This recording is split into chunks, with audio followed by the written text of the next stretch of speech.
నమస్తే, welcome to our channel. సరిగ్గా 26 సంవత్సరాల కిందట ఇదే తేదీ, ఇదే నెల జనవరి 1, 1988లో 'సుస్వాగతం' అనే చిత్రం, పవన్ కళ్యాణ్ హీరోగా నటించిన చిత్రం విడుదలై సంచలనాలు సృష్టించిన విషయం అందరికీ తెలిసిందే.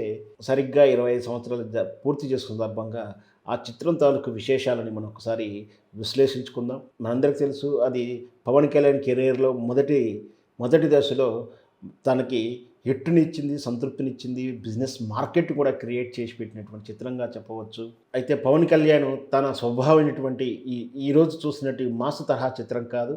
ఆ చిత్రంలో పూర్తిగా ఒక ప్రేమికుడు, ఒక కాలేజ్ స్టూడెంటు, ఒక సాధారణంగా నిజాయితీగా ప్రేమిస్తే, అంటే ఎలాంటి కల్ముషం లేకుండా నిజాయితీగా ప్రేమిస్తే దాని ద్వారా ఏం జరుగుతుంది, ఏం కోల్పోతారు అంటూ ప్రధాన కథాంశంగా ఒక తమిళ చిత్రం తాలూకు కథని రీమేక్ చేయడం ద్వారా వచ్చినటువంటి చిత్రం ఇది.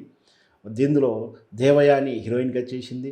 దేవయాని ప్రేమలో పడిపోయి ఆమెను ప్రేమను పొందడానికి తను చేసినటువంటి కాన్సన్ట్రేషన్ వల్ల తన వ్యక్తిగత జీవితంలో ఎంత నష్టపోయారు అంటే, తన వ్యక్తిగత జీవితంలో నష్టపోయే నష్టాల కన్నా ఒక స్త్రీ ద్వారా వచ్చే ప్రేమను లేదా స్త్రీని ప్రేమ రూపంలో స్వీకరించడం పెద్ద విలువైన విషయం కాదు అంటూ ఈనాటి యువతకు సందేశాన్ని ఇచ్చినటువంటి చిత్రం. అంటే ప్రేమ గొప్పదే, ప్రియురాలని జయించడం కూడా గొప్పదే, కానీ అవి జయించేలోపు మన వ్యక్తిగతంగా కోల్పోయేటువంటి విషయాలని ప్రాధాన్యతను కూడా తెలియజేస్తూ చేసినటువంటి చిత్రం ఇది. నిజంగా యువతకు, ఎందుకంటే మన సినిమా స్టార్ని హీరోలని ఆదర్శంగా తీసుకున్నటువంటి యూత్ ఎక్కువ ఉంటారు కాబట్టి వాళ్ళకు మంచి సందేశకత చిత్రం అని చెప్పొచ్చు.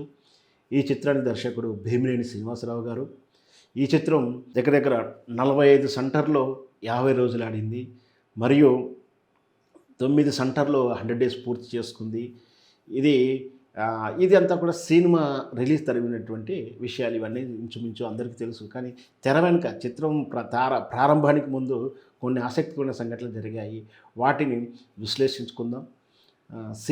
అసలు ఈ సినిమా ఏంటి అంటే, బాలశేఖర్ నిర్మించినటువంటి తమిళ చిత్రంలో విజయ్ నటించినటువంటి ఆ చిత్రం సూపర్ డూపర్ హిట్ అవ్వడంతో ఆ చిత్రం తాలూకు రీమేక్ హక్కులని పొందాడు ఆర్బీ చౌదరి సూపర్ గుడ్ ఫిలిమ్స్ ద్వారా. సూపర్ గుడ్ ఫిలిమ్స్ అధినేత ఆర్బీ చౌదరి గురించి మనందరికీ తెలిసిందే. ఆనాటి 80 దశకం 90 దశకంలో ఇటు తమిళ చిత్రంలోనూ ఇటు తెలుగు చిత్రాల్లో ఆయన నిర్మాణ దశలో కానీ డిస్ట్రిబ్యూషన్ వ్యవస్థలో మంచి పేరుంది. అతడు చిత్రం తీస్తున్నాడు, ఆ చిత్రం డిస్ట్రిబ్యూట్ చేస్తున్నాడు కూడా ఆ చిత్రం తాలూకు విలువలు, ఆ చిత్రం బాగుంటుంది ఒక అభిప్రాయం ఉండేది. తమిళంలో అయినటువంటి చిత్రాలను డబ్బింగ్ చేస్తున్నప్పుడు చాలా వరకు తన చిత్రాల ద్వారా ఆర్బీ చౌదరి గారి నేతృత్వంలో వచ్చినటువంటి సూపర్ గుడ్ డిస్ట్రిబ్యూషన్ ద్వారా వచ్చే చిత్రాలు మంచి ప్రేక్షకాదరణ పొందాయి. సో తనకు ఒక మంచి ప్రేక్షకుల నాడి తెలుసు. అంటే ఒక ఫీల్ గుడ్ ఉన్నటువంటి తమిళ చిత్రాలు ఏదన్నా ఉంటే వాటిని ఎమ్మటే రీమేక్ చేయడంలో ముందుంటాడు ఆర్బీ చౌదరి గారు. ఆ విధంగానే అక్కడ సూపర్ డూపర్ హిట్ చిత్రాలను రీమేక్ హక్కులు తీసుకొని వెంటనే తాను అంతకుముందు చిత్రం అంటే శుభాకాంక్షలు భీమినేని శ్రీనివాసరావు దర్శకుడు. అదే భీమినేని శ్రీనివాసరావు దర్శకత్వంలో జేడీ చక్రవర్తిని లేదా అబ్బాస్ని హీరోగా పెట్టి సినిమా చేయాలని ప్రయత్నం చేశాడు. అయితే హీరో విషయంలో పట్టింపు లేకున్నా మనకు భీమినేని శ్రీనివాసతోనే చేయాలని అతని తలంపు ఉన్నప్పటికీ అప్పటికి భీమినేని శ్రీనివాసరావు సూర్యం చిత్రానికి బుకింగ్ అయిపోవడం, షెడ్యూల్లో ఉండడం, వెరసి డైరెక్షన్కి మార్చుకొని ఇంకొక సెకండ్ ఆప్షన్గా ముత్యాల సుబ్బయ్య గారి దగ్గరికి వెళ్ళడం.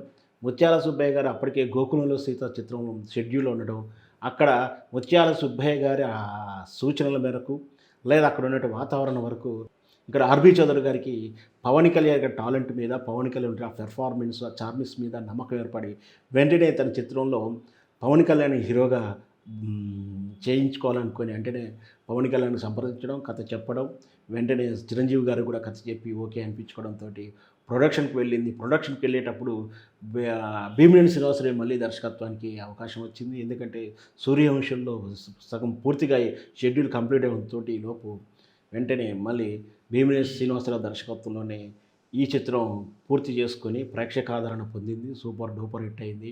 ఈరోజు కూడా సుస్వాగతం చిత్రం టీవీలో వస్తున్నప్పుడు మంచి టీఆర్పీ రేటింగ్ ఉంటుంది. ముఖ్యంగా రఘువరన్ గారి సన్నివేశంలో తండ్రి కొడుకుల మధ్య అనుబంధం కానీ, తండ్రి చనిపోయినప్పుడు పవన్ కళ్యాణ్ పక్క నుంచి వెళ్తున్నప్పుడు కూడా చూడలేకపోయినటువంటి ఆ నిస్సహాయత స్థితి హృదయాన్ని హత్తుకుంటుంది. ఒక్కసారిగా ఆ వాతావరణం అంతా ఆర్ద్రతకు కూలిపోతుంది. మన ఇళ్లలో కూడా ఆ సన్నివేశం చూస్తున్నప్పుడు నిజంగా కూడా రఘువరన్ గారు ఆ చిత్రంలో యాంటీ క్యారెక్టర్లు చేసినటువంటి రఘువరన్ ఆ చిత్రంలో ఒక సగటు తండ్రి క్యారెక్టర్ చేసి బహుశా అది చివరి దశకంలో ఉన్నటువంటి రఘువరన్ ఆరోగ్యం కూడా క్షీణిస్తున్న దశలో తను చేసిన చిత్రం తాలూకు ఒక మంచి నటుడిగా గుర్తింపు. అంటే ఆల్రెడీ అతను మంచి నటుడైనప్పటికీ అతని కెరియర్‌లో ఒక మంచి గుర్తింపు క్యారెక్టర్ చేసిన తృప్తితో ఆయన చనిపోయిన మంచి క్యారెక్టర్ చేసిన తృప్తి మిగిలింది రఘువరన్‌కి అని చెప్పొచ్చు. మొత్తం మీద ఒక ప్రియుడు అని ఒక నేటి యువత ప్రియురాలిని ఆమె ప్రేమ పొందేందుకు అధిక సమయాన్ని వృధా చేసుకోవడం కానీ, కెరియర్‌ని వృధా చేసుకోవడం కానీ, కుటుంబ వ్యక్తులను కోల్పోవడం కానీ జరగకూడదు. వీటన్నిటికి మించింది ఏం కాదు ప్రియురాలు ఒప్పుదల అని చెప్పేసి మంచి సందేశం ఈ తరం యువతకి పవన్ కళ్యాణ్ ఇచ్చినట్టుగా మనం భావించవచ్చు. మొత్తం మీద సుస్వాగతం ఈరోజు కూడా సెకండ్ రిలీజ్ చేసినా కూడా మళ్ళీ సూపర్ డూపర్ హిట్ కలెక్షన్‌తో ముందుకెళ్తుంది.